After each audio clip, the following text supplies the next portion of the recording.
Despite being even slower than the first season, 1923 Season 2 returns with another gripping episode.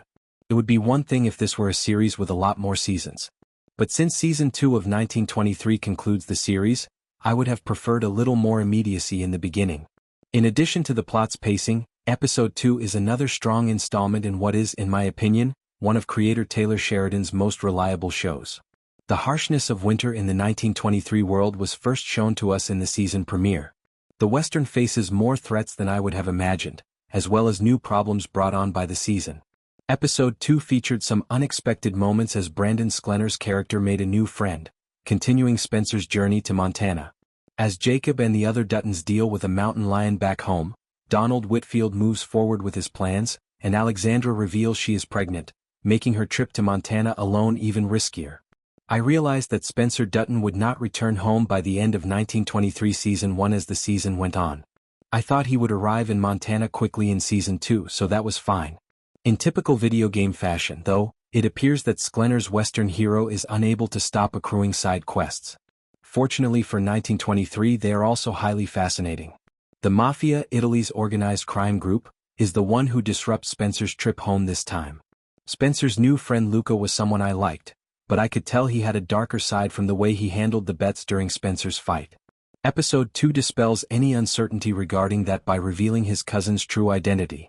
He turns out to be a mafia don, and the antagonist dislikes Spencer's demeanor. Sklenar's character tries to flee to his family rather than being drawn into whatever dubious venture he had planned for him. But Spencer needs a deal because he is a single man fighting the mafia.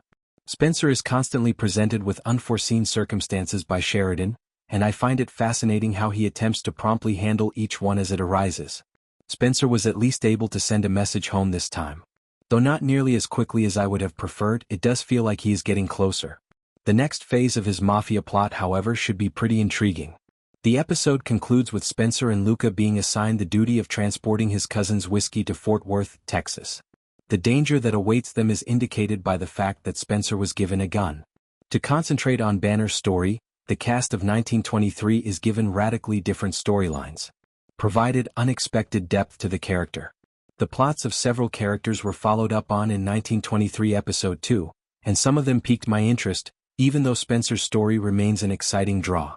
One of the primary antagonists in the Western series is Banner Creighton, played by Jerome Flynn. Since 1923 had been more one-note in Season 1, I liked that he was given a more nuanced look in the second season premiere. In Episode 2, Timothy Dalton's Whitfield expresses his fear of the man who has transformed his life, and Banner does not want his family to interact with him. Although I believe the seeds of Banner's fear of Whitfield might grow darker and not end well for Flynn's character, it would still make for an interesting story if Banner turned on Whitfield later in Season 2. Alexandra's path is turbulent. It's intriguing to observe her in a totally different circumstance.